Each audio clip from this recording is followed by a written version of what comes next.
안녕하세요. 2년 전에 파혼한 저희 이야기를 하러 이렇게 찾아왔습니다. 벌써 2년이나 다 지난 이야기를 지금 와서 해 뭐 하겠냐만. 이렇게 사연을 보내게 된 건 이제서야 그때 묵혔던 한을 풀 수가 있었기 때문이에요. 저는 올해 34살로 공무원으로 일을 하고 있어요. 제가 공무원 준비를 시작할 때만 해도 말들이 많았어요. 공무원 그거 옛날에나 철밥통이라고 인기가 많았지. 지금이 그때랑 비교해서 정년보장도 잘 되고 월급도 얼마나 올랐는데 그 돈 받고 일을 할 생각을 하냐면서요. 공무원 할 거면 대학은 왜 갔냐느니 요즘 공무원 한다는 애들 보면 다 취직 못해서 할 거 없는 애들이나 준비하는 거 모르냐고. 대학 졸업해서 또 공무원 한답시고 2년 3년 공부하면서 시간 날릴 생각하지 말고 그 시간에 자격증을 따서 취직이나 하라나 뭐라나 이런 이야기가 대부분이었어요. 저희 부모님께서도 네가 하고 싶으면 하는 거지 라고 하시긴 했지만 취직 준비도 안 해보고 바로 공무원을 시작하는 저를 보고 조금 못마땅해 하시는 눈치셨지요. 무조건 그런 말들이 틀렸다고 하기도 그렇고 맞는 부분도 있을 테고 그렇겠지만 저도 제 나름대로 최대한 이것저것 재보고 따져가며 결정한 직업이에요. 박봉일지라도 안정적이기도 하고 이래저래 연금이라든지 보장도 잘 되어 있는 편이라 생각하고 억대 연봉까지야 못 가겠지만 결국 연차수 쌓이고 승진하고 그러면 벌이도 늘어나는 법 아니겠나요? 제가 돈 하나만 보고 직업을 구한다 생각하면 그럼 취직이 아니라 장사를 해야 하는 거 아닌가 그런 생각도 있었고요. 요즘은 또 취직이 워낙에 힘들어 공무원이 인기라는데 그런 이야기 들으니 제가 잘못된 선택을 했다고 생각하지는 않습니다. 아무튼 그렇게 저는 대학교를 졸업 후 2년간 시험 준비를 했고 당당히 시험에 합격해 일을 시작할 수 있었어요. 아무리 공무원 월급이 적다지만 혼자 쓰기엔 차고 넘치는 돈이었고 부모님 집에서 계속 신세를 지면서 저축도 꽤 많이 할 수 있었습니다. 아직 할부가 조금 남아있긴 하지만 차도 한 대 뽑았고요. 출퇴근도 출퇴근이지만 업무상 필요하기도 해서 말이에요. 그래도 이래저래 나름 괜찮은 삶을 살고 있었습니다. 그렇게 연차수 쌓여서 승진도 한번 하고 연애도 딱 그때 시작했어요. 남자친구는 평범한 직장인이었습니다.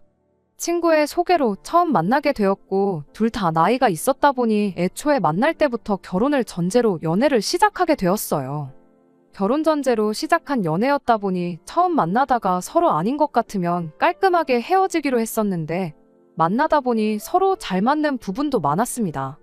소탈한 성격에 다정다감하고 결혼 상대로 손색이 없는 그런 사람이었어요. 남자친구 또한 저와의 결혼을 긍정적으로 생각하고 있었고 그렇게 연애 8개월 만에 결혼 이야기도 오가게 되었습니다. 월급만 두고 보면 당연히 남자친구가 저보다 벌이가 좋았습니다. 하지만 그때 당시엔 제가 기우는 결혼을 한다고 할 만큼 잘 버는 편은 또 아니었어요. 뭐 엄청나게 오른 건 아니지만 이러나 저러나 저는 일한 지도 좀 되었고 승진도 한 번 했었으니까요. 당시 남자친구는 저보다 한 살 위로 그때 제 나이가 32이었으니 33살이었죠. 남자친구가 저랑 연애를 처음 시작했을 때가 막 취직한 지 1년이 지났을 때였어요. 결혼 이야기 막 주고받기 시작하고 한참 결혼 준비 시작했을 때도 2년 차가 넘어가지 않았을 때였거든요. 사실 같은 연차수로 계산해보면 남자친구 벌이도 저랑 훨씬 차이가 났을 부분이라서 그때 당장 벌이만 두고 봤을 때 차이가 별로 없던 거지 나중 가면 격차가 심해졌었을 거예요. 아무튼 그렇게 결혼 이야기도 빨리 나오긴 했지만 현실적으로 생각해보면 준비가 많이 되어 있는 상황은 아니었어요. 아무리 열심히 모았다지만 솔직히 공무원 월급에 제가 모아놓은 돈은 3천만 원 조금 넘게 모은 게 전부였거든요.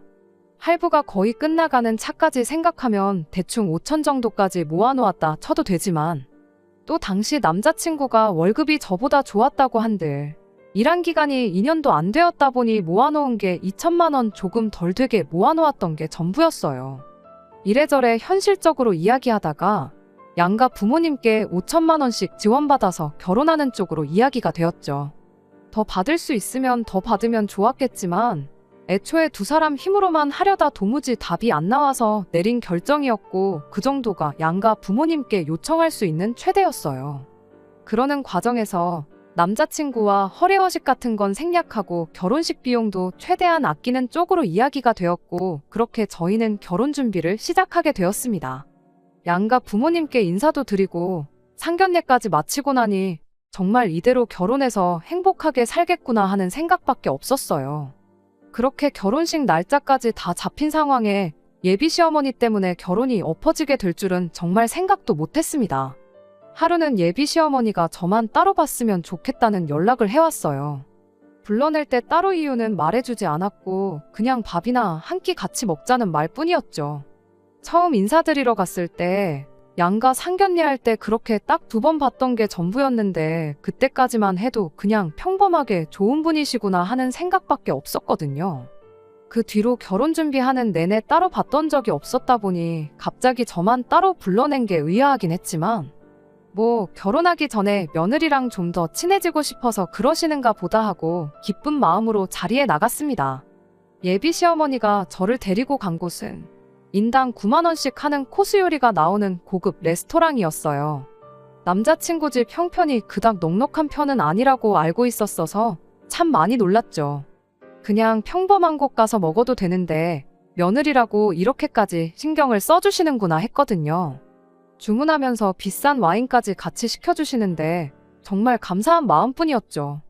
저도 이런 곳은 남자친구랑 데이트하면서도 한 번도 와본 적이 없던지라 음식이 나올 때마다 사진 찍는다고 정신이 없었는데, 메인 요리가 나오고 나서 예비 시어머니가 다짜고짜 저한테 그날 불러낸 이유를 꺼내왔습니다. 너는 근데 눈치가 없는 거니? 아니면 여우같이 다 아는데 모르는 척 하는 거니? 하면서요. 갑자기 돌변한 예비 시어머니의 태도에 놀라서 무슨 말씀을 하시는 건지 잘 모르겠다고 대답했는데, 대놓고 왜 결혼식이 코앞인데 아직도 예단 이야기가 없느냐고 뭐라 한 소리를 하는 거예요. 그 말을 듣고 나서 또 제가 예단이라니 무슨 말씀이신지 진짜 모르겠다고 대답했죠. 결혼한다는 애가 나이 32이나 먹은 애가 예단이 뭔지 모를 리가 있겠냐고, 알고 모르는 척 하고 있는 거 다 티난다고 갑자기 짜증을 내는데 정말 무슨 반응을 보여야 할지 모르겠더군요. 다른 집 며느리들은 결혼한다고 시어머니한테 명품 가방이다, 현금이다, 뭐다 이런 거 말 한마디 안 해도 알아서 척척 준비해 온다던데, 너는 어찌 내가 직접 말을 꺼낼 때까지 입도 뻥끗 안 하고 말을 꺼내니 모르는 척을 할 수가 있느냐면서 뭐라 하대요. 갑자기 펼쳐진 상황에 정말이지 이게 지금 무슨 상황인가 머릿속이 점점 복잡해지기 시작했어요. 말씀드렸다시피 결혼 이야기 나누면서 남자친구하고는 허례허식은 생략하기로 이미 이야기가 되어 있던 상황이었거든요. 남들 다 업체 끼고 찍는 웨딩 사진도 결혼식 비용 좀 아껴보자고 저희가 카메라 빌려서 찍고 그랬어요. 스드메 비용도 아끼겠다고 드레스만 빌리고 머리랑 메이크업은 그쪽 일을 하고 있는 제 동생 친구들한테 부탁해놓은 상태고, 남편도 나비 넥타이 하나만 빌려서 회사 면접 볼 때 사놓은 정장 입고 식을 올리기로 했었거든요. 신혼 여행 비용도 아낀다고 타협해서 그냥 평소에 가보고 싶었던 가까운 일본으로 짧게 다녀오기로 했고요. 그렇게 결혼식 준비까지 다 끝내놓은 상황에 갑자기 예단 타령을 해대니 어떻게 반응을 보여야 할지 정말 혼란스럽기만 했습니다. 혹시나 저러시는 게 남자친구가 예비 시어머니한테 우리가 허례허식도 생략하고 다른 비용도 최대한 절약해서 결혼을 하기로 한 사실을 말을 안 했던 건가 싶어 최대한 조심스럽게 말을 꺼냈습니다. 저희가 워낙에 모아놓은 돈이 없이 결혼한다고 저희들끼리는 예단 같은 건 생략하기로 이미 말을 끝내놓은 상황이라고, 혹시 남자친구가 따로 말을 안 했던 거냐 물었죠. 그랬더니 대본에 5천만 원 해주기로 하지 않았냐는 말을 꺼내시대요. 5천만 원이나 지원해 주시기로 한 거 너무나 감사한 일이지만 저희가 그 돈에 우리 모은 돈 다 합쳐도 돈이 얼마 되지가 않는 상황인 거 아시지 않느냐고, 당장 신혼집도 어떻게 해야 할지 갈피가 서지 않아서 남자친구가 혼자 지내는 자취방에 신혼살림 대충 차려놓고 천천히 구하려고 하는 것도 알고 계시지 않느냐고, 그런데 갑자기 예단이라니 솔직히 너무 당황스럽다 이렇게 대답을 했어요. 그랬더니 또 5천만 원 지원해주는 걸 가지고 뭐라고 한마디 하더라고요. 저희 집에서 똑같이 5천 해가는 것도 마음에 안 들어서 한마디 하려다가 참았었다나요. 그 말은 어이가 없었어요. 똑같이 양가해서 5천씩 해주는데 마음에 안 들고 말고 할 게 어딨나 싶었죠. 예비 시어머니는 대번에 저한테 그렇게 말하더군요. 공무원이 벌어봐야 얼마나 버냐고 말이에요. 앞으로 내 아들이 벌어올 돈이 훨씬 많은데 똑같이 5천을 해오는 게 네 생각에는 공평한 것 같냐며 오히려 저한테 따져묻더라고요. 제가 반반 결혼은 들어봤어도 결혼 전에 앞으로 평생 벌어올 돈에 맞춰서 비율대로 해오는 결혼은 그때 또 처음 들어봤네요. 당장 부모님 지원을 포기한다 쳐도 2천도 못 모은 어머님 아들보다 제가 훨씬 더 많은 돈을 해가는 거 모르시냐. 반반 결혼을 한다고 치면 솔직히 저희 집에서 3천만 원도 안 도와줘도 그만인 부분이다. 그렇게 받아쳐줬더니 예비 시어머니가 저보고 또 웃긴다면서 되지도 않는 잔머리 굴리지 말고 계산을 똑바로 하라는 거 아니겠어요? 단순한 덧셈 뺄셈인데 머리를 굴려서 계산까지 할 일이 아니잖아요. 당최 무슨 말을 하고 싶어서 저러는 건지 이해가 가지 않았죠. 혹시 내가 자동차 가져가는 걸 내가 가져가는 돈에 포함시켜서 저러는 건가? 그런 생각이 들더군요. 순수하게 돈만 가지고 이야기하자는 것 같은데 그래도 제가 남자친구보다 2배 이상 모아놓은 상황이었습니다. 그래서 알겠다고 순수하게 현금으로만 계산하면 4천만 원 조금 덜 된다고. 결혼 후에도 계속 타고 다닐 차고 어머님 아들도 같이 쓰게 될 텐데 당연히 제가 가져가는 돈에 포함시켜야 된다고 생각해서 포함시킨 거라 대답했습니다. 그리고 그렇게 차를 빼고 계산한다고 쳐도 순수하게 현금만 두고 보면 여전히 어머님 아들의 2배 가까이 해가는 건데 어떻게 제 계산이 틀린 건지 따져 물었습니다. 그랬더니 뭔 되도 않는 자동차 이야기를 꺼내냐며 끝까지 저보고 계산 참 웃기게 한다며 비아냥거리는 거 아니겠어요? 그럼 대체 어떻게 계산을 해야 하는 건지 싶어서 예비 시어머니한테 한마디 따져 물었죠. 그랬더니 이렇게 말하대요. 네가 모았다는 그 4천만 원이 누구 주머니에서 나온 줄은 아냐더니 공무원 월급이 바로 국민의 세금에서 나오는 거 아니겠냐는 겁니다. 당최 무슨 소리를 하려는 건지 도무지 이해가 안 가서 네? 하고 뭔 소리를 하는 거냐 되물었지요. 그랬더니 한다는 소리가 국민 세금으로 받는 제 월급이 평생 당신이랑 아버님이 내온 세금에서 나온 거나 마찬가지 아니겠냐더군요. 거기에 남자친구도 일을 시작하고 세금을 내기 시작했으니 남자친구 돈까지 포함된 거랍니다. 말인즉슨 자기들이 낸 세금으로 그동안 제가 밥 벌어먹고 살아온 거고 그 덕에 돈도 그만큼 모을 수 있었다는 소리지요. 그러니까 저는 땡전 한 푼 안 해오는 거나 마찬가지라는 겁니다. 맨몸으로 시집을 올 거면 당연히 예단 정도는 해오는 게 도리 아니겠냐고 따지고 드는데 한마디로 어이가 없었죠. 곧바로 예비 시어머니한테 그건 또 무슨 논리냐고 따져 물었어요. 세금은 저도 내고 있고 저희 부모님도 평생을 내셨고 아니 누가 내고 안 내고를 따지기 전에 대한민국 국민 중에 세금 안 내고 있는 사람이 세상에 어디 있느냐고요. 예비 시어머니는 제 말에는 대답을 안 하고 여태까지 자기가 낸 세금이 얼마나 되는지 아느냐면서 끝까지 여지껏 제가 받은 돈은 당신이 준 돈이나 마찬가지라고 막무가내였습니다. 세상에 우리 조카아이가 장난감 하나 사달라고 마트에서 땡깡을 부려도 이보다는 덜하지 않았겠나 싶었죠. 그래서 그냥 알겠다고 제가 포기했어요. 명품 가방 하나 예단으로 사오면 되는 거냐고 뭘 갖고 싶으시냐 대답했죠. 예비 시어머니는 이제서야 말이 통한다는 듯이 씩 하고 웃더니 진작에 이렇게 나오지 그랬냐며 괜히 아까운 음식만 차갑게 식지 않았느냐고 더 맛없어지기 전에 얼른 먹으라고 하시대요. 그러면서 곧바로 핸드폰으로 찾아놓은 걸 보여주더라고요. 아마 모르긴 몰라도 제가 따져묻지 않고 당연히 해드려야죠 순순하게 나갔으면 바로 보여주려고 이미 준비를 다 해놓은 게 아닌가 싶었네요. 그래도 한 번 받는 거라고 좋은 거 받고 싶었는지 800만 원짜리 가방을 골라놓으셨길래 이거면 되는 거냐 했죠. 내친 김에 식사 끝나면 당장 사러 가자고 그렇게 한마디 하고 예비 시어머니한테 마지막 한마디 해줬습니다. 그럼 이거 받으시는 걸로 여지껏 나라에 세금 냈던 건 다 돌려받으신 걸로 알겠다고. 앞으로 여태까지 세금 내오신 걸로 나라의 그 어떤 혜택이라도 하나 받으시면 가방도 돌려받아 갈 거고 반반 결혼 맞춰해야 하니 3천만 원도 더 준비하시라고요. 그 말이 끝나기 무섭게 예비 시어머니가 깜짝 놀랐는지 입에 있던 걸 푸악하고 내뱉더니 살에라도 걸린 듯 콜록콜록 재채기만 하시대요. 옆에 시켜놓은 비싼 와인 한 잔 들이마시고 잠깐 숨을 돌리더니 그건 또 무슨 미친 소리냐길래 어디가 미친 소리냐고. 어머님이 여지껏 낸 세금이 제 월급이나 마찬가지시라니까 혜택을 받아도 나한테 받아야지 나라에 요구하는 건 말도 안 되는 거 아니냐 했죠. 암만 세금을 많이 내셨다 한들 제가 앞으로 30년은 너끈히 더 일할 텐데 그만큼 돈이나 하겠냐고요. 기본적인 며느리 도리 정도는 하고 살 테니까 걱정 마시라고 그렇게 한마디 해주고 자리에서 일어났네요.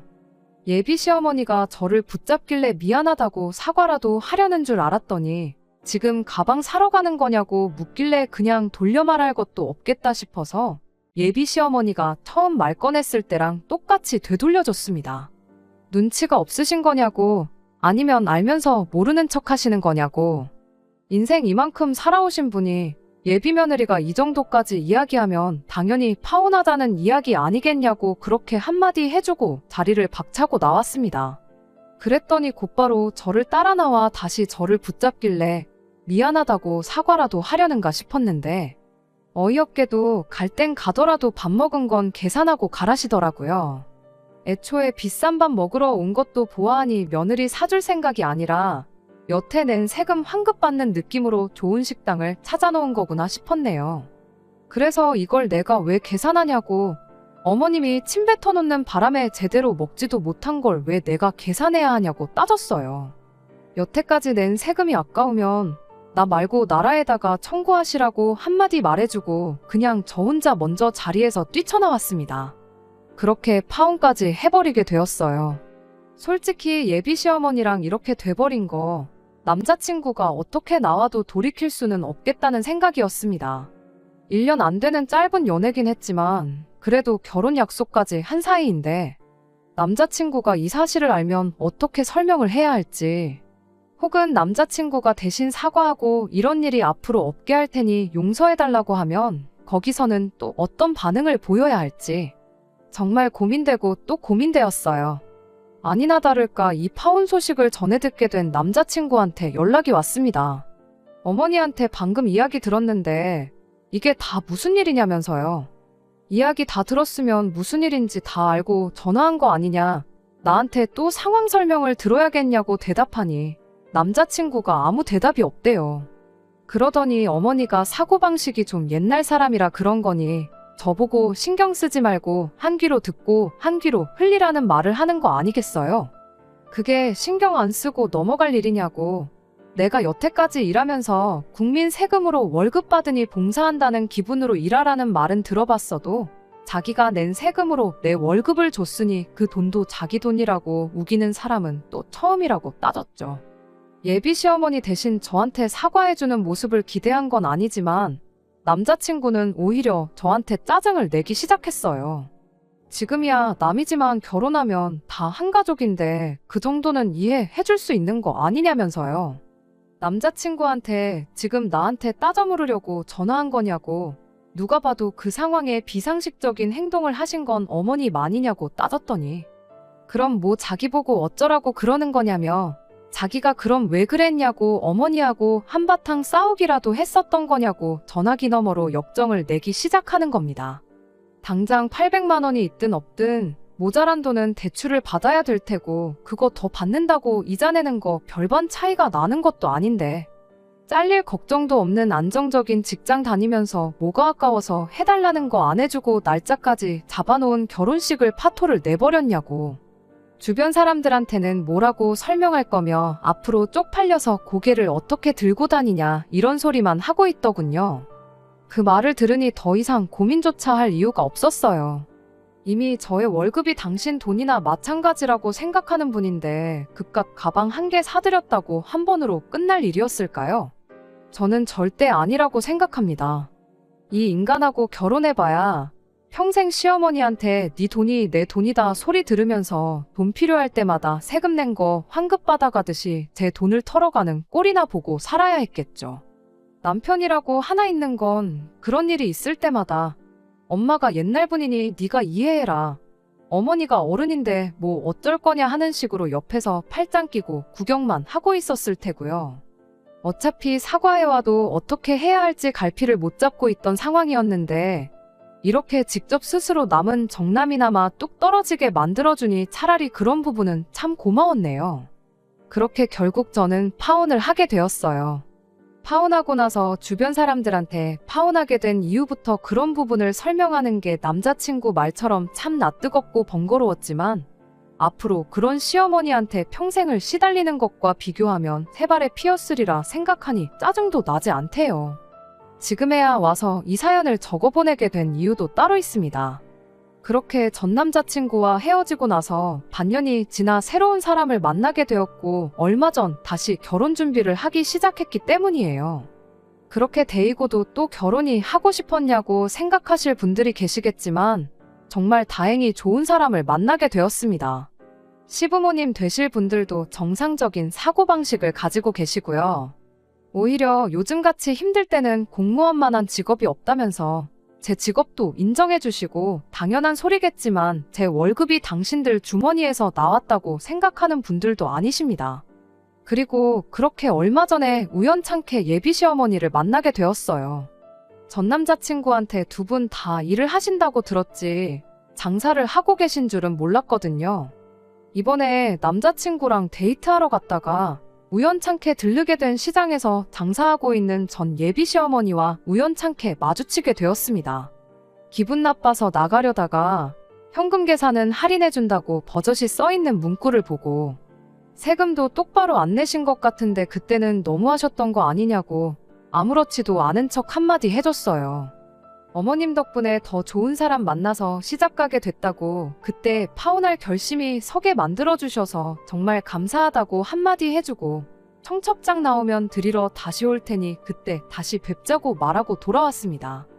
아마 이게 제가 할 수 있는 최고의 복수가 아닐까 싶어요. 말 몇 마디에서 속 시원한 거 말고 파혼하고 나서 제 인생이 훨씬 잘 풀리고 더 잘 살게 된 모습 보여주는 게 말입니다. 끝까지 들어주셔서 감사합니다. 오늘의 사연은 여기까지입니다. 구독과 좋아요, 알람 설정 부탁드리고 더 좋은 사연으로 다시 찾아뵙겠습니다. 감사합니다.